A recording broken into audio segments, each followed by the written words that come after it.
What's going on, everybody? As we know, Nell has come home to us. She is best girl, at least for me. There are three different ways to play Nell, really. There is a skill crit buff build, which you can turn into a mobbing build if you want to. It does work. And then there is a general purpose build, which is very good at mobbing and very good at killing like elites and the final bosses of missions. And then there is a buff build, which is also very good at, shocker, buffing. So I'll go into her base kit because a lot of people are misunderstood about how Nell's abilities actually work. And then I'll go into the bossing build, which will let you kill the hangman in about a minute. So a short tutorial on a new thing. These are called the trigger modules. The trigger modules are a new thing in the Axiom planes.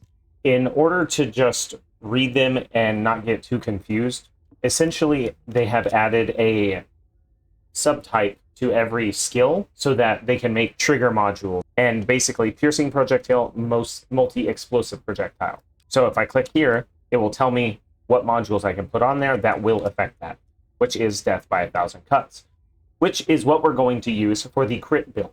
But for now, we're not going to put a module on here. We'll be using Power Beyond for the build, though. This is her base build, and her base build is what is going to generally just carry you through the game. This, I think, is Nell's best build for general purposes. If you're just going into a dungeon or you're going into missions, I think that this build is the best build, hands down. And I'll go into her base kit and explain why. Her first ability, Suspicion and Insight. Suspicion and Insight adds a base weak point damage increase of 30%. How this actually works is it takes the weak point of this gun, so 6, which is 2, it takes that and then adds it onto the gun. Right here, you can see that my weak point damage is 9, and at 10, it actually maxes out. I will do the perforator build another time in another video, but if you just want to copy it without that video, here are the rolls, and here is the Nell roll for the perforator. The reason Nell is queen with the perforator is because the perforator gets massive recoil, and her last ability doesn't care about that. The perforator will net you the most damage for any firearm that you're going to use in general. Using a sieve scan with Suspicion and Insight, that's a dot, triangle with a lightning bolt on it, as symbolized by her passive. While it has this, it lasts for 12.3 seconds in the build. The white numbers are without the modules or anything affecting the build. It's her base stats. So the duration will be 9 seconds. You can sieve scan up to 8 targets. The caster effect range is 40% each. What that means is that you get 40% more of one extra target. Per 40%, you're over 100% of your range. If you look down here, I have 186 range. So 186 divided by 4 is 4. That's why I get 4 extra sieve scan targets. The effect propagation on range, the effect propagation range on death, that is whenever a unit dies that is scanned, it spreads that scan to another target. I can scan him, it will last for 12 seconds. I'll spawn some enemies just so you can see how this works. You can see the last 3 enemies. That's how it works. Attacking them deals a sieve scan damage. The damage is your skill power edited by your build, and you can do it every 0.1 seconds, which means if you hit an enemy with damage 10 times a second, they will take 1,000 skill power modifier. The 72,000 that popped up was the amount of damage that it brought every 0.1 second. Using this as a modifier for your dot abilities, this is how you can maximize your damage output with a lot of fire rate and a lot of input for damage-wise. The encrypted storage box is essentially another Enzo. They probably just wanted you to open vaults while looking at cake. Which, thank you, devs. The first ability, Breach Projection. This is a missile that she launches. It ticks 3 times. So every time you shoot an enemy, it deals 800 skill power modifier to that enemy. This is a lot of damage. And if you want skill damage while you're a Nell Descendant, this is definitely an option for you. And then whenever you hit an sieve scan target, you will do additional damage decrease the Gaze of Abyss cooldown, which we'll go into later. The second ability is a gravity well with quite a sizable range. It's called Breach Link. The max stacks, this is how many breach links you can have at a time. While it's active, enemies inside have a movement speed reduction, an incoming weak point damage per stack. So this is going to be added on to that 9 and bring it up to 10 if it works that way. It's very hard to tell if it does work that way. So it doesn't really matter, and I'll go into it later in another perforator video.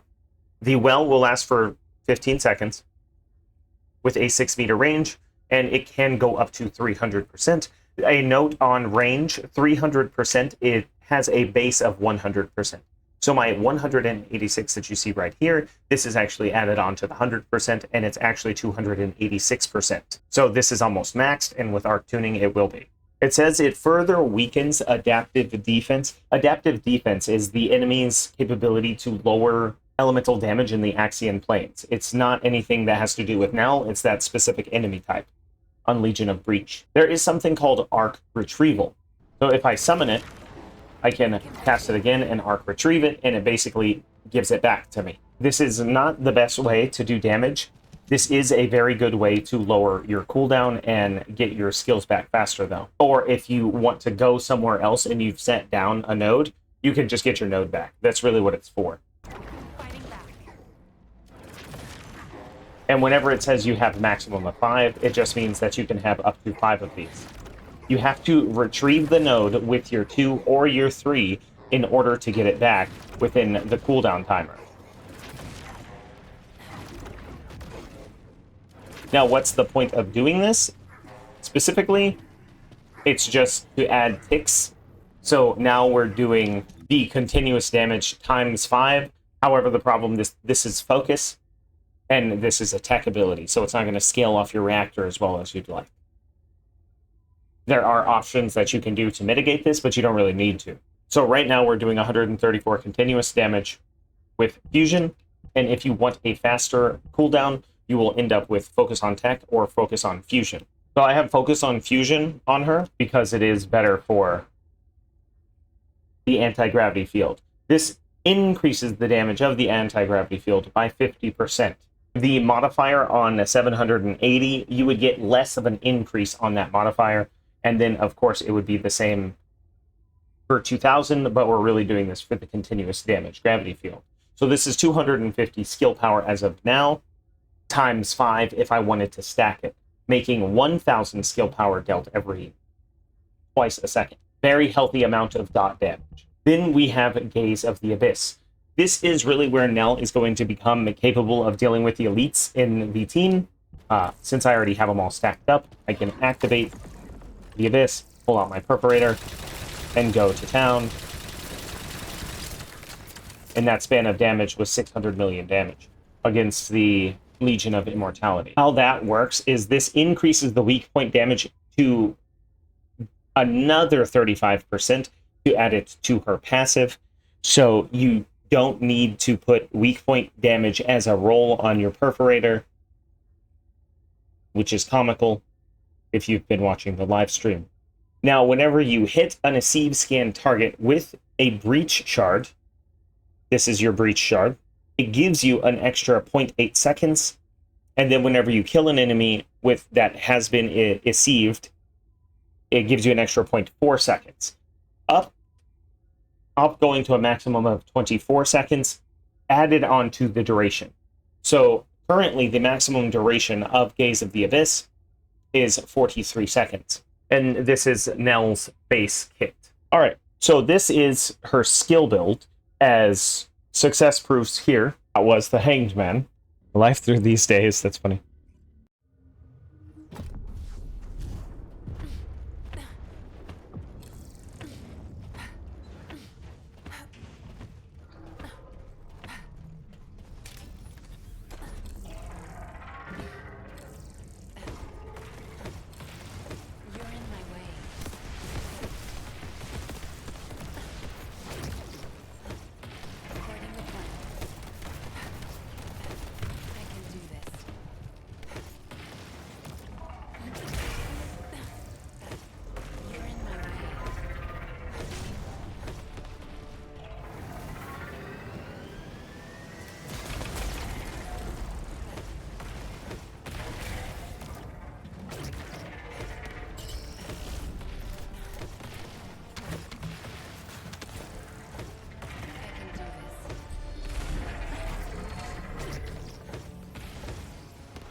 Shields down.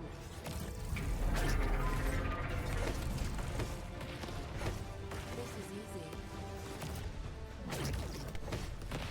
I expected that. You're in my way.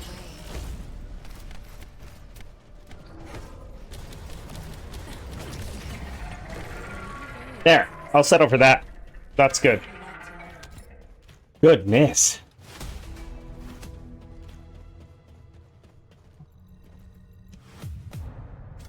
One minute, 15 seconds. Not bad. Shattered Heart. What it does is that it trades your weak point addition for extra skill power damage in your abilities. It says max acquired suspicion and increases your skill critical hit rate by 30%. This is critical hit rate on base. This means that it is affected by modules. Then max acquired suspicion. You're going to get a unique resource called Suspicion, which is donated by these purple balls down here. What this Suspicion does is allow you to cast your fourth ability, End of Suspicion. Each one of these missiles does 1490 skill power with 100% additional damage on Aceve targets. So just click that Aceve button. Someone actually told me they remapped their aim button to be both aim and Aceve. So they just don't even have to worry about it anymore. On the build, we're going to max out our crit rate.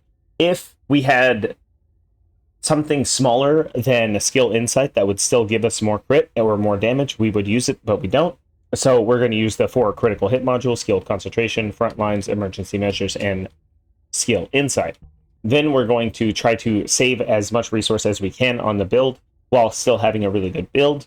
So we came to maximize conservation. If you find yourself not needing mana, then you're going to be able to put on mental focus or something like that. Strong mentality or something like that. Then you're going to want to focus on modules. This build is going to have focus on non-attribute and focus on tech. Her last ability are tech. This is where the majority of your damage in this build will come.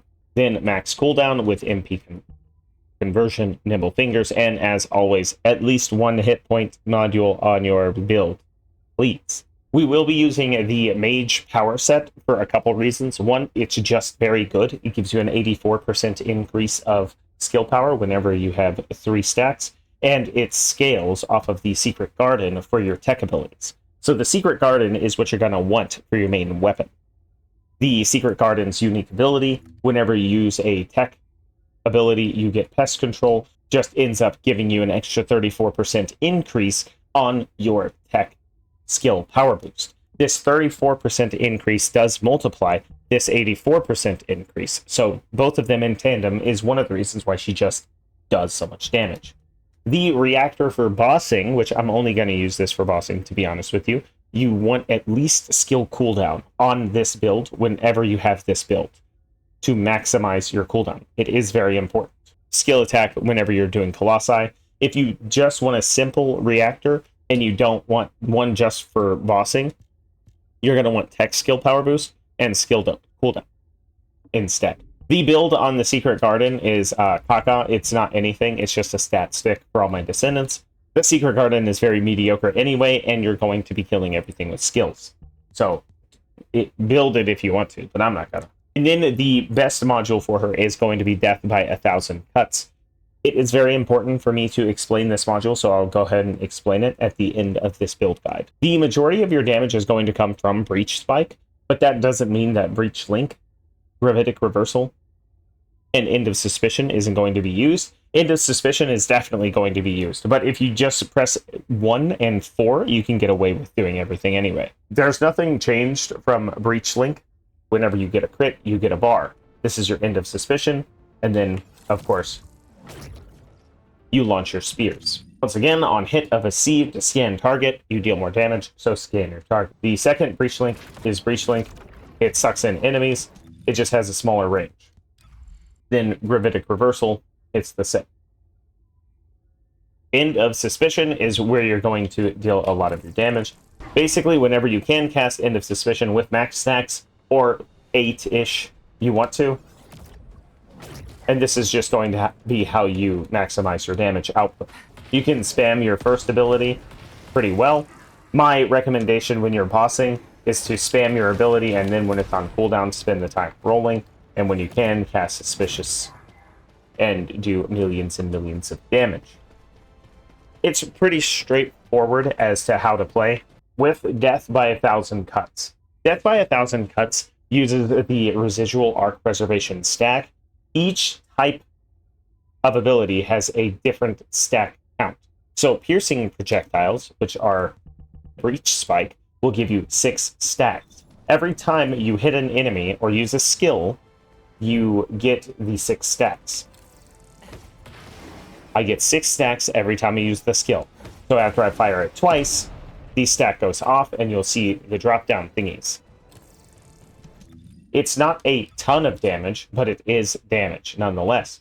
So for every 2 stacks you fire, you essentially get 1 extra shot. This will give you about a 14% increase on your damage. If you're prioritizing rolls, cooldown is more important. This will do even more damage when I roll a gold stat on the damage portion, which I think goes up to 1,000, and that is a Death by 1,000 Cuts module. The reactor that you want, skill cooldown, and Colossi attack, and then you want to use the mage set. With the mage set, you want to maximize your HP and your MP recovery. I have a character XP on here because meh. And make sure to slot HP component rolls on each of the substats on your components. As Nell, you're going to want Deceive Display Time. This will really help you keep your Deceive stacked on the target. Sometimes it goes away and it has to refresh, and there is cooldowns.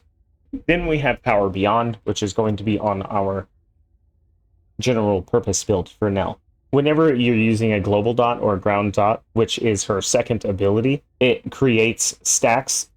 Whenever you have 4 stacks, you get the amorphous phenomenon, which inflicts tow. Tow just makes enemies stay in place. They can't move. With this ability of hers, it sucks them all in, but it does not inflict tow. And they can just move out of the circle if they wanted to. You can see the little icon. It's a 2 right now. And you can ping pong enemies with this. It's kind of fun. And that inflicted tow. And then, of course, you do 1 billion damage with your perforate. We want maximum range on this build, so we're going to have skill expansion and maximum range. To maximize our damage, we're going to have focus on non-attribute, focus on fusion, and MP collector I found really necessary because a lot of times you sit in one spot away from the monsters that are all pulled up, so you have to like dive into the middle of the monsters to get your MP drops, which isn't the end of the world, but I find it more consistent to have MP collector on. Then, of course, maximizing our skill cooldown and 2 HP modules on this build, because oftentimes you're standing in one place and the enemies like to jump in your cheese. If you want to, you can swap out one of the modules but I prefer survivability and utility, because almost all of my damage comes from perforator. I have 15 slots on her, so if I wanted to, I could put a shot focus on her anyway. Shot focus on the perforator does work. As far as the reactor goes, you're going to want a tech skill power boost ratio and a skill cooldown, or a fusion skill power boost ratio and a skill cooldown. It depends on what you want in this tree. If you want to do more damage with breach link, go for fusion. If you want to do more damage with breach projection, go with tech. As far as the components, the things that are mandatory are basically the shell crusher set. The bottom 2, the shell crusher memory and the processor, they will give you hit points. Choose those. And then the hunter set units will lower your cooldown whenever you have 2 set abilities. If you do it this way, you do end up with a maximum cooldown. You're overcapping your cooldown by about 1%, but it's okay. The only difference between this build and the buff build is restored heart and a different trigger module. Whenever you buff an ally, heal or charge or supply, you get a stack of particle transmission. After 15 stacks of particle transmission, you are getting particle emission from the module. Basically, this means every 15 seconds, you get particle emission for 5 seconds, which does a paltry amount of damage, but there isn't anything better that we can use on this build, except for death by 1,000 cuts, which is okay, but once again, most of your damage is going to come from the perforator. And then you just want to try to keep it activated as much as possible. The main difference between the regular build and the buff build is Ring of Promise and Gravitic Order. Ring of Promise gives you shield recovery, continuous shield recovery. At 100% shield recovery, you get a 25% damage reduction. But really, the bread and butter of this build is going to be on Gravitic Order. Gravitic Order gives everyone a 30% skill power bonus. This isn't anything other than a damage increase of 30% for skill damage descendants.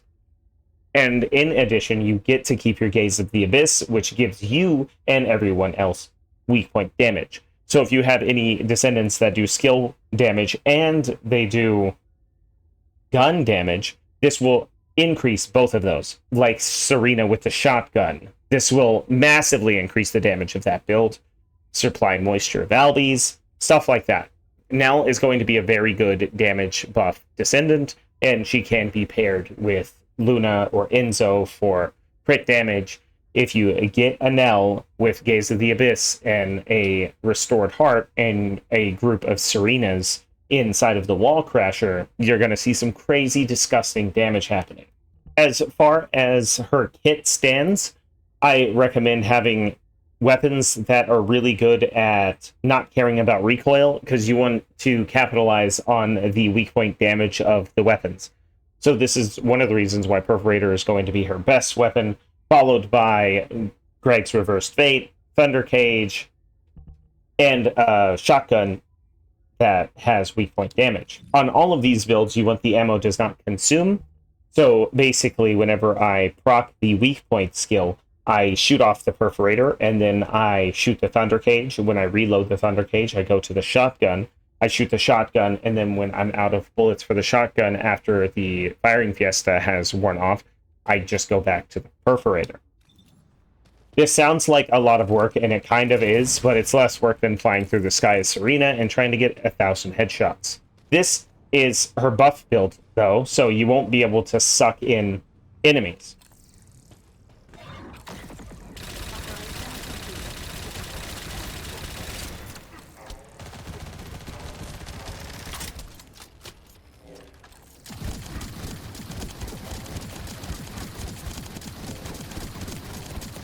And then the total damage of that one cycle was over 1 billion.